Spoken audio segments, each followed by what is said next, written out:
Hoje é Zacarias capítulo 12, Zacarias vai até 14, portanto, depois de hoje, mais dois e nós terminamos.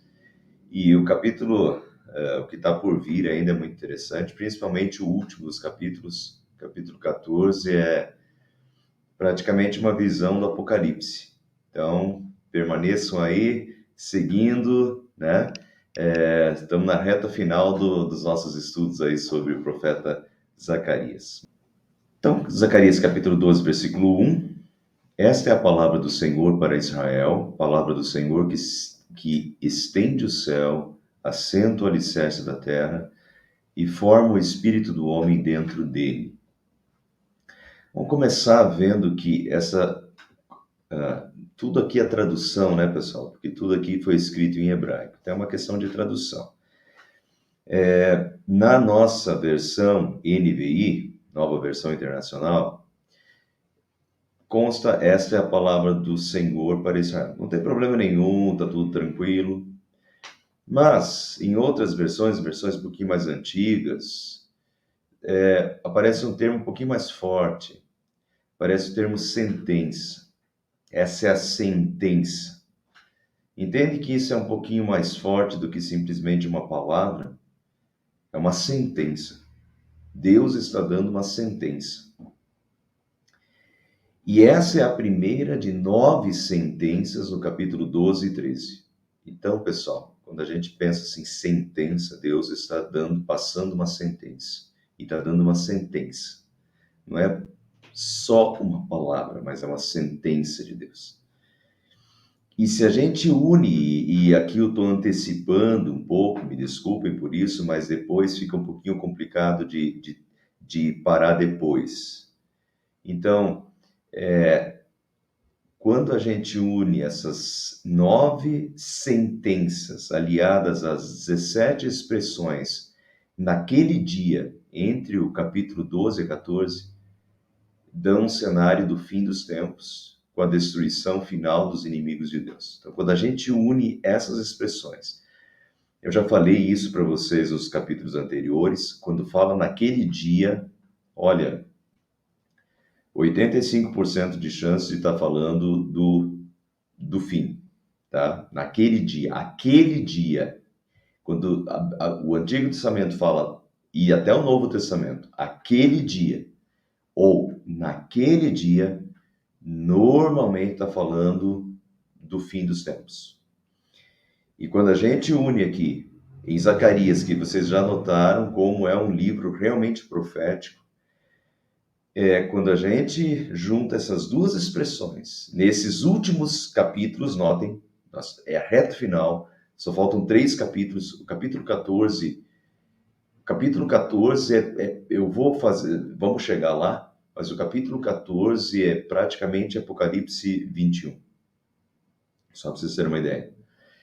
Então, esses últimos capítulos, e quando a gente faz essa associação de palavras, de 9 sentenças, com 17 expressões naquele dia, é um cenário do fim dos tempos, e aqui principalmente a destruição final dos inimigos de Deus. Então notem, as dimensões do profeta. Tem a dimensão do presente, quando o Zacarias está falando, não Zacarias, Deus através de Zacarias. Deus está falando para o tempo de Zacarias. Deus está falando sobre a vinda de Jesus, e isso também vai aparecer nesse capítulo 12. E Deus está falando sobre o fim. E o que Deus fala sobre o fim das nações inimigas de Israel daquele tempo, a gente pode aumentar em grau para o fim dos tempos e a destruição final de todos os inimigos de Deus no fim. O que vai acontecer, e eu vou mostrar hoje para vocês, Apocalipse capítulo 16, não só 16, capítulo 12, capítulo 16, capítulo 18 falam disso, mas eu vou mostrar hoje principalmente capítulo 16, a destruição final dos inimigos de Deus. Então, capítulo 12 tem a ver com o presente do profeta Zacarias, mas tem a ver com a primeira vinda de Cristo e tem a ver com o fim dos tempos e a volta de Cristo também. Mas vamos continuar. Essa é a palavra do Senhor para Israel, a palavra do Senhor que estende o céu, assenta o alicerce da terra e forma o espírito do homem dentro dele. É um resumo de Gênesis capítulo 1, quando Deus criou. E Deus criou, a gente, em latim, a gente usa uma expressão ex nihilo. Deus criou tudo do nada. Nada existia. E Deus cria do nada. E Deus cria céus, e Deus cria a terra, e Deus cria o ser humano, e Deus sopra o fôlego da vida dentro do ser humano. Ou seja, tudo vem de Deus. Deus é o Senhor de tudo. A vida, todas as coisas no céu, na terra, todo o cosmos e toda a vida é dependente de Deus e vem de Deus. Isso é óbvio, eu sei. Todos aqui sabem disso. Mas qual a implicação disso para a nossa vida, pessoal? Nós precisamos lembrar constantemente disso. Creio em Deus Pai Todo-Poderoso, Criador do céu e da terra, diz o credo apostólico. É assim que a gente começa.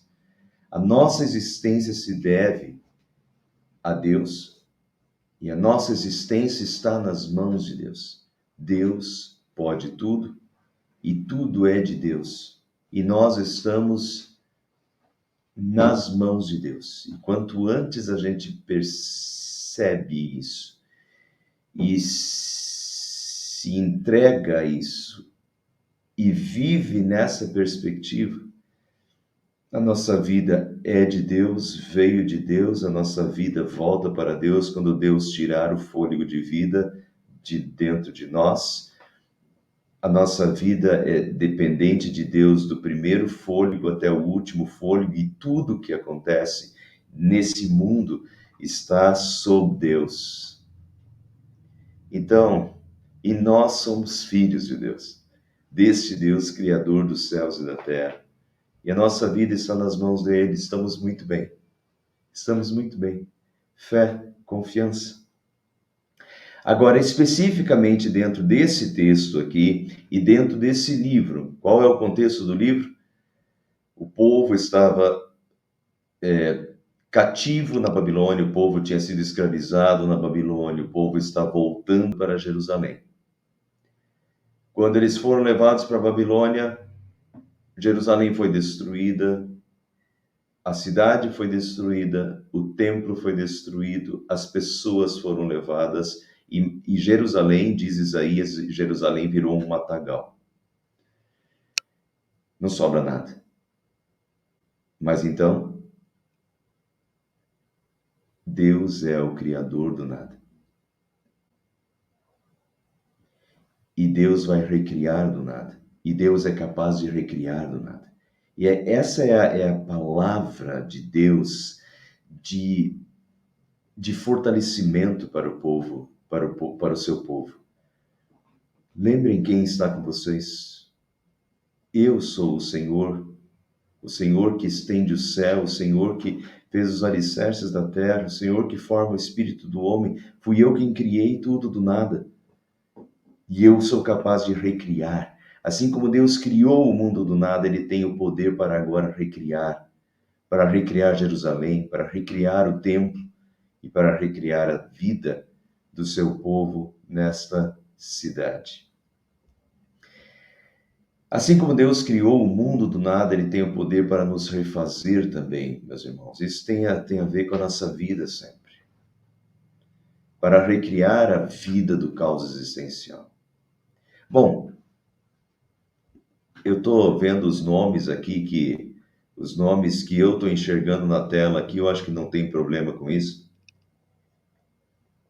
Eu acho que pelo menos os nomes, as pessoas que já colocaram seu nome até agora não tem um caos existencial, mas esse é o caos. Mas vocês sabem, tem tantas pessoas que vivem num caos existencial. Pessoas que estão completamente perdidas nesse mundo, perdidas existencialmente, a sua existência está perdida, não se acharam.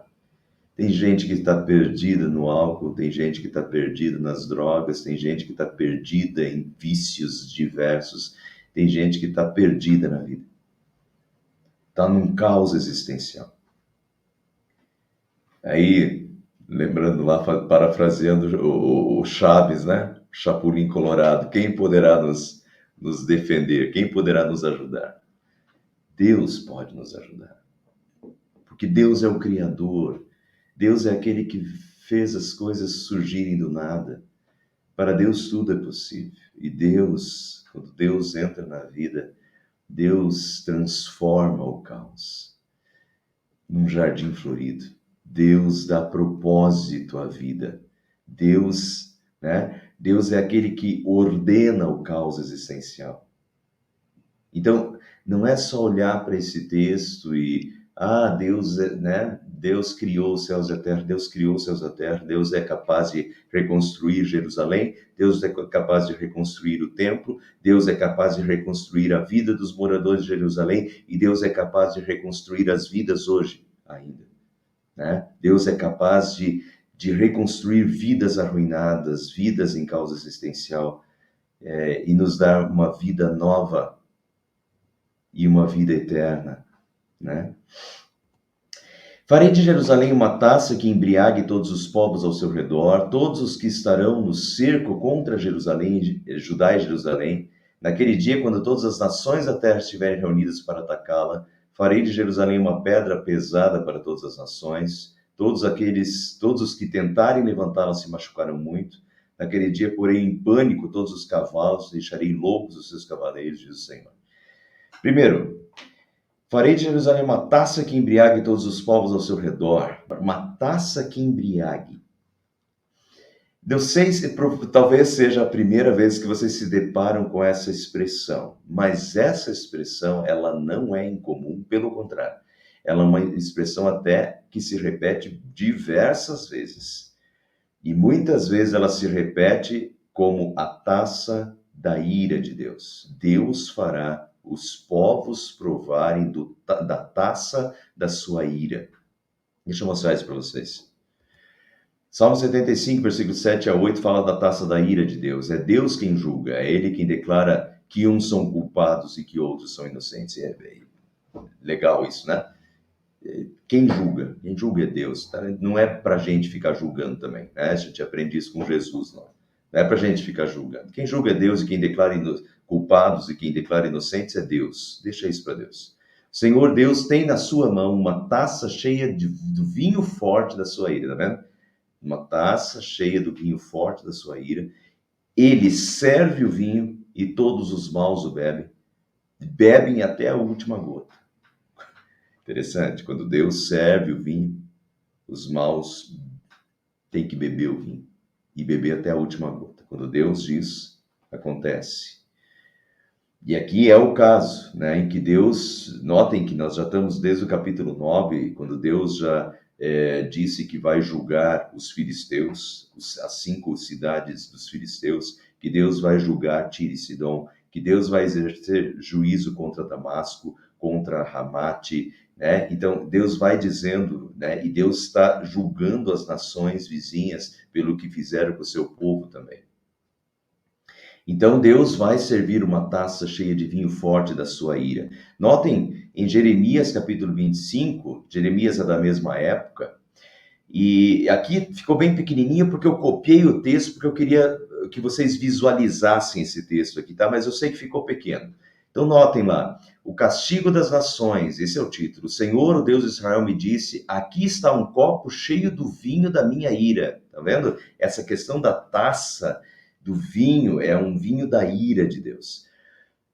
Pegue este copo e faça com que bebam dele todos os povos aos quais eu estou enviando você. Notem que o contexto é o mesmo, é julgamento, é a ira de Deus sobre os povos.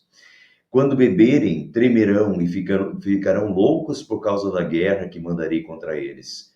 Então, peguei o copo da mão do Senhor e fiz com que bebessem dele todos os povos aos quais o Senhor me havia mandado.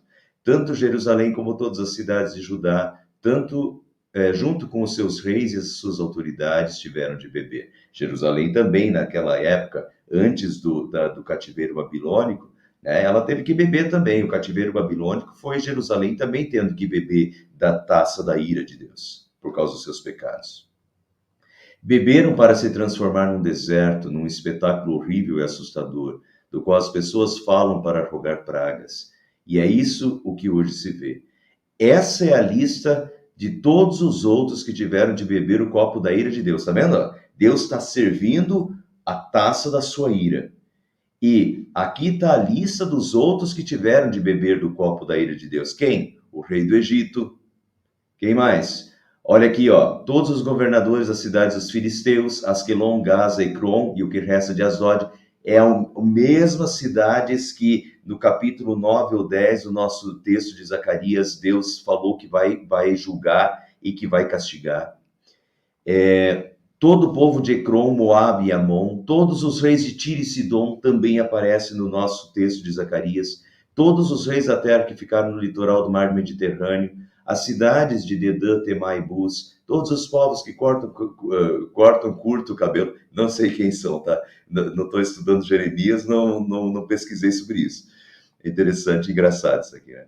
Todos os reis da Arábia, todos os reis das tribos do deserto, todos os reis de Zinri, Etão e Média, todos os reis do norte, de longe e de perto, um depois do outro. Todas as nações do mundo tiveram de beber. E o último que vai beber será o rei da Babilônia. Então, Babilônia vai cair, é isso que Deus está dizendo. Vai ter que provar do vinho, vai ter que beber até a última gota também. E foi o que aconteceu, né? A Babilônia também caiu. Aí Deus me disse: diga ao povo que eu, Senhor, Deus poderoso, Deus de Israel, estou mandando que eles bebam até ficarem bêbados, bem o texto de Zacarias capítulo 12, e vomitarem até caírem e não poderem mais se levantar por causa da guerra que mandarei contra eles. Então, notem que essa questão da taça de vinho, né, é uma taça da ira de Deus servida que vai embriagar e que vai trazer condenação aos povos vizinhos e às nações vizinhas. É o juízo de Deus. Notem também nesse texto que diz: naquele dia, quando todas as nações da terra estiverem reunidas para atacá-la. Atacar quem? Jerusalém. Jerusalém é a cidade santa, Jerusalém é a cidade do templo, Jerusalém é a cidade de Deus, é a cidade do povo de Deus, é a cidade do templo de Deus, é a cidade da arca da aliança de Deus. Portanto, quando as outras nações se juntam, elas se juntam contra Deus. Elas se voltam contra Deus. Se voltar contra Jerusalém é se voltar contra Deus. Naquele dia, quando todas as nações da terra estiverem reunidas para atacá-la. Como naquele dia normalmente está ligado à volta de Cristo, eu já expliquei isso no início do estudo, a expressão naquele dia está ligada, 85% das vezes está ligado ao fim dos tempos, à volta de Cristo. Esse texto pode se referir ao Apocalipse, e eu acho que está se referindo. Então, aqui é necessário voltar para o início do texto, quem perdeu. O texto começa dizendo que Deus está dando 9 sentenças. E a expressão naquele dia aparece 17 vezes entre o capítulo 12 e 14, 17 vezes naquele dia que está ligado ao fim dos tempos.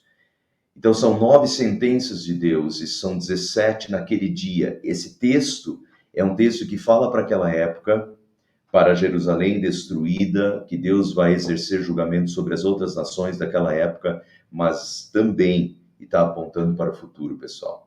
No dia em que as nações da terra se reunirem para atacar o povo de Deus.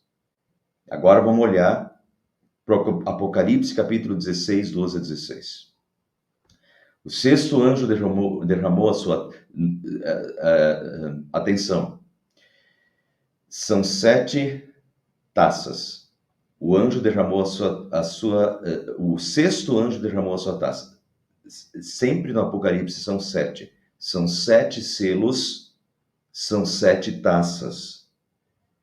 A sexta taça é o fim. É o fim. A abertura do sexto selo no Apocalipse é o fim. Sexta taça é o fim. O 7 sempre é o recomeço. É os novos céus e nova terra. Tá? Então, Notem, aqui é o sexto anjo que derramou a sua taça. Sexto, é o fim. O sexto anjo derramou a sua taça sobre o grande rio Eufrates. As águas do rio secaram para que se preparasse o caminho dos reis que vêm do Oriente. Então vi sair da boca do dragão, da boca da besta e da boca do falso profeta 3 espíritos imundos semelhantes às rãs. São espíritos de demônios operadores de sinais e se dirigem aos reis do mundo inteiro a fim de ajuntá-los para a batalha do grande dia do Deus Todo-Poderoso. Estão vendo? Fim dos tempos. Isso vai acontecer no fim dos tempos. Os povos da terra vão se reunir, se unir e reunir contra o povo de Deus para a batalha final. Então notem como o anjo derramou a taça, preparou o caminho dos reis que vêm do Oriente, se dirigissem aos reis do mundo inteiro a fim de ajuntá-los. Os reis do mundo inteiro se ajuntam para a batalha do grande dia, naquele dia quando todas as nações da terra estiverem reunidas para atacá-la, diz Zacarias. Isso é fim, é o fim, é Apocalipse. Então, os reis do mundo inteiro a fim de ajuntá-los para a batalha do grande dia do Todo-Poderoso, então ajuntaram os reis no lugar que em hebraico se chama Armagedon. Armagedon é um lugar, e é interessante que no versículo 11 do capítulo 12 de Zacarias, vai aparecer o Monte Megido. Armagedon em hebraico significa Har Megido, que significa Har é monte, o Monte Megido. Versículo 11 do capítulo 12, né, do nosso texto de hoje, vai aparecer o Monte Megido, ou seja, o Armagedon. Portanto, esse texto do capítulo 12 é um texto que nos leva a esse ajuntamento final, uma profecia, Zacarias capítulo 12, uma profecia do ajuntamento de forças essas juntadas pela besta que emerge do mar e pela besta que emerge da terra. Não tenho tempo para explicar hoje, mas nós temos vídeos gravados no nosso canal do YouTube, onde eu explico isso. São forças políticas que se alinham a forças religiosas, conduzidas por Satanás, ou seja, uma união de forças anticristãs contra Deus. Isso vai acontecer, isso é Apocalipse, isso é no final. E por isso os tempos finais, como descreve o Apocalipse, em que talvez os cristãos não conseguiriam mais comprar nem vender, ou seja, os cristãos extremamente oprimidos, porque as forças se juntam. Então notem essa questão aqui do Apocalipse capítulo 16, prevista por Zacarias capítulo 12, que naquele dia, quando as nações da terra estiverem reunidas para atacá-la, e os reis do mundo inteiro se ajuntarem, né? Se ajuntarem no Armagedon, quer dizer, no Monte Megido.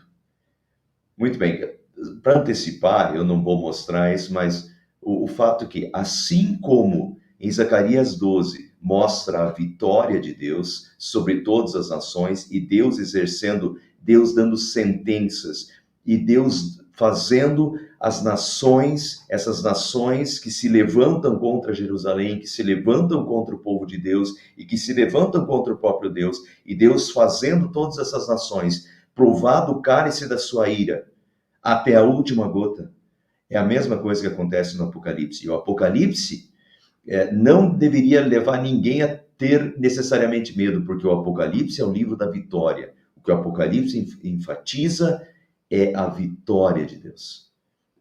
O Apocalipse mostra a reunião de forças anticristãs pressionando o povo de Deus no final, como pressionou o povo de Deus no Antigo Testamento, mas mostra o Senhor vindo e terminando a batalha nem acontece, né? Porque o Senhor chega e a batalha termina. A vitória é do Senhor e a vitória é do povo de Deus, né? Do início ao fim. Mas então, notem essa questão aqui do Apocalipse de Zacarias, capítulo 12, versículo 12, capítulo 12 a 14, as 9 sentenças relacionadas naquele dia, apontando para o Apocalipse, né? E quem chegou depois aí, acompanhe, eu já antecipei, acompanhe, falta 2 capítulos para nós terminarmos no final de Zacarias, capítulo do profeta Zacarias. Zacarias capítulo 14 vai ser um maravilhoso texto que aponta que tem relação direta com Apocalipse, tem tudo a ver com os novos céus e nova terra. Então são fabulosas as profecias como Deus antecipa em Zacarias tudo isso. Mas vamos continuar. Então, essa é a perspectiva. Deus está falando que Deus vai derrotar as nações inimigas da época do profeta Zacarias, é assim que o texto vai continuar, mas ao mesmo tempo Deus já está antecipando que Deus também vai derrotar todas as nações inimigas e aqueles que escravizaram ou aqueles que se levantam contra o povo de Deus, né, no fim dos tempos. Protegerei o povo de Judá, mas cegarei todos os cavalos das nações. Então os líderes de Judá pensarão: os habitantes de Jerusalém são fortes, porque o Senhor dos exércitos é seu Deus. O Senhor dos exércitos é seu Deus. Nós temos alguém que batalha por nós, que é o Senhor dos exércitos, né? Que vence a batalha sozinho. Naquele dia farei com que os líderes de Judá sejam semelhantes a um braseiro no meio de um monte de lenha, como uma tocha incandescente entre gravetos. Eles consumirão à direita e à esquerda todos os povos ao redor, mas Jerusalém permanecerá intacta em seu lugar. O Senhor salvará primeiro as tendas de Judá, para que a honra da família de Davi e dos habitantes de Jerusalém não seja superior à de Judá. Naquele dia o Senhor protegerá os que vivem em Jerusalém, e assim o mais fraco dentre eles será como Davi, né, que derrotou o gigante Golias. O mais fraco entre eles será como Davi, e a família de Davi será como Deus, como o anjo do Senhor que vai adiante deles. Naquele dia, procurarei destruir todas as nações que atacarem Jerusalém. Note de novo essa questão de procurarei destruir todas as nações que atacarem Jerusalém. Isso fala para o tempo de Zacarias, e fala do fim dos tempos, né? A vitória final de Deus sobre todas as forças anticristãs. E derramarei sobre a família de Davi e sobre os habitantes de Jerusalém um espírito de ação de graças e de súplicas. Um espírito de ação de graças e súplicas. E agora vem, pessoal. No meio das profecias, as 3 dimensões. A dimensão do profeta, a dimensão da primeira vinda de Cristo, a dimensão da segunda vinda de Cristo. Agora vejam. Olharão para mim, aquele a quem traspassar, e chorarão por ele como quem chora a perda de um filho único, e se lamentarão amargamente por ele como quem lamenta a perda do filho mais velho. Olharão para mim aquele que traspassar. Vocês lembram da semana passada? Hoje, capítulo 12. O que veio no capítulo 11? A traição de Judas, as 30 moedas de prata, que eles comprariam o campo do oleiro, tudo no capítulo 11. Lembra do capítulo 10 também? Então, a entrada triunfal de Jesus em Jerusalém. Então, cada capítulo traz uma parte da vida de Jesus e da Semana Santa. Não necessariamente da vida de Jesus, mas da Semana Santa. Capítulo 10, entrada triunfal de Jesus em Jerusalém. Capítulo 11, a traição de Jesus, as 30 moedas de prata, o comprar do campo do oleiro com as 30 moedas de prata, tudo previsto. E agora, capítulo 12, olharão para mim aquele a quem traspassaram. Vejam que como o Deus já tinha previsto a morte de Jesus. Em Isaías 53:5 diz, ele foi traspassado, né? Olharão para mim aquele a quem traspassaram. E foi traspassado pelas nossas transgressões e moído pelas nossas iniquidades. O castigo que nos traz a paz estava sobre ele, e pelas suas pisaduras fomos sarados. E daí, aqui nós temos já no Novo Testamento, um soldado abre o lado de Jesus com uma lança, traspassa, né, Jesus, mas um dos soldados lhe abriu o lado com uma lança e logo saiu sangue e água. O que viu isso dá testemunho, e o testemunho dele é verdadeiro. E ele sabe que diz a verdade, para que vocês creiam. E isso aconteceu para que se cumprisse a escritura, nenhum dos seus ossos será quebrado. Isso é o que veio antes no texto, tá? Que eles não quebraram nenhum osso. Jesus já estava morto, então eles não precisaram quebrar os ossos de Jesus. Nenhum dos ossos será quebrado. E, outra vez, diz a Escritura, olharão para aquele a quem traspassaram. Olharão para aquele a quem traspassaram. E daí aqui tem essa letrinha R, eu só coloquei aqui para vocês verem. Onde é, outra vez diz a Escritura, onde é que a Escritura diz isso? Em Zacarias capítulo 12, versículo 10, que é justamente o nosso texto. E em Apocalipse capítulo 1, versículo 7, que eu já vou mostrar para vocês. Então, notem como o que acontece com Jesus não é só o pastor Paulo que está deduzindo isso, que Zacarias capítulo 12 se aplica a Jesus e se cumpre em Jesus. De fato, a própria Bíblia fala isso, que quando o soldado abre Jesus, o lado de Jesus com uma lança, né, traspassa o corpo de Jesus, a própria Bíblia fala, né? E outra vez diz a Escritura, deixa eu ver aqui, para que vocês creiam, e isso aconteceu para que se cumprisse a Escritura, tá vendo? Então, na verdade, para que se cumprisse a Escritura, Zacarias estava apontando para esse momento. E esse texto aqui, o que aconteceu com Jesus, era o que estava previsto em Zacarias 12, 10 e Apocalipse 1, 7. Apocalipse 1, 7 diz: Eis que ele vem com as nuvens e todo olho verá, até mesmo aqueles que o traspassaram. Então, notem como, vamos voltar lá? Olha, Zacarias 12, 9, olharão para mim aquele a quem traspassaram. Isaías 53, 5, ele foi traspassado pelas nossas transgressões, é a morte de Jesus, moído pelas nossas iniquidades.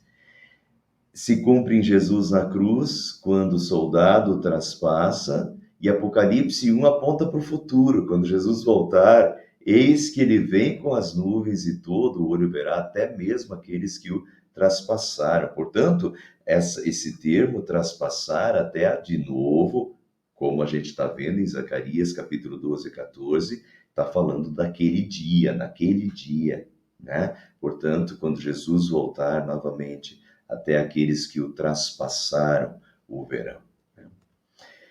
Então, mais uma das maravilhosas profecias de Jesus em Zacarias capítulo 12. Cada capítulo traz mais uma coisa, né? Naquele dia muitos chorarão em Jerusalém, como os que choraram em Haddad Rimon, no Vale do Megido, tá vendo? Vale do Megido, Har Megido, Monte de Megido, Harmagedon. Todo o país chorará, separadamente cada família com as suas mulheres chorará. A família de Davi com as suas mulheres, a família de Natã com as suas mulheres, a família de Levi com as suas mulheres, a família de Simei com as suas mulheres, todas as demais famílias com as suas mulheres. Em 2 Crônicas 35, 22, diz assim: Josias não voltou atrás. Marchou para lutar contra Neco, rei do Egito, no vale do Megido. Os soldados egípcios atiraram flechas contra Josias. Josias morreu. Todo o povo de Judá e de Jerusalém chorou a morte dele. O profeta Jeremias compôs uma lamentação em honra de Josias. E até hoje os cantores e cantoras cantam essa canção quando choram a morte de Josias. Já se tornou costume em Israel cantar essas canções que se acham na coleção de lamentações. Josias foi um rei fiel e o povo chorou a morte dele. Muito maior será o choro pela morte do pastor fiel Jesus. Olha só, o que nós acabamos de ver? Olharão para mim aquele que traspassaram e chorarão por ele, como quem chora a perda de um filho único.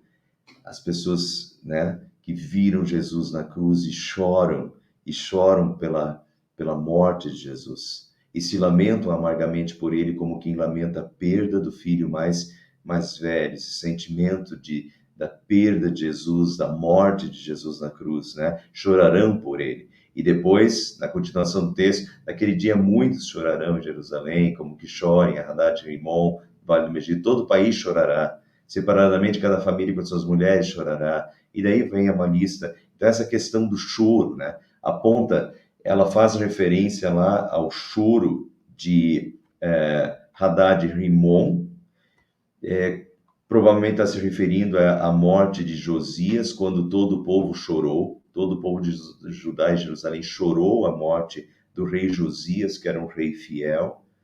O profeta Jeremias compôs uma lamentação em honra de Josias. Até hoje os cantores e cantoras cantam essa canção quando choram a morte de Josias. Quer dizer, a referência aqui provavelmente é a morte de Josias, quando todo o povo chorou a morte do rei fiel, mas muito mais, e o texto está apontando para Jesus, aquele a quem traspassaram, quer dizer, no futuro, quando Jesus vem, né, muito maior será a tristeza e o lamento pelo choro da morte do pastor fiel, que é o próprio Jesus. O pastor fiel, como a gente já vê nos capítulos anteriores, né?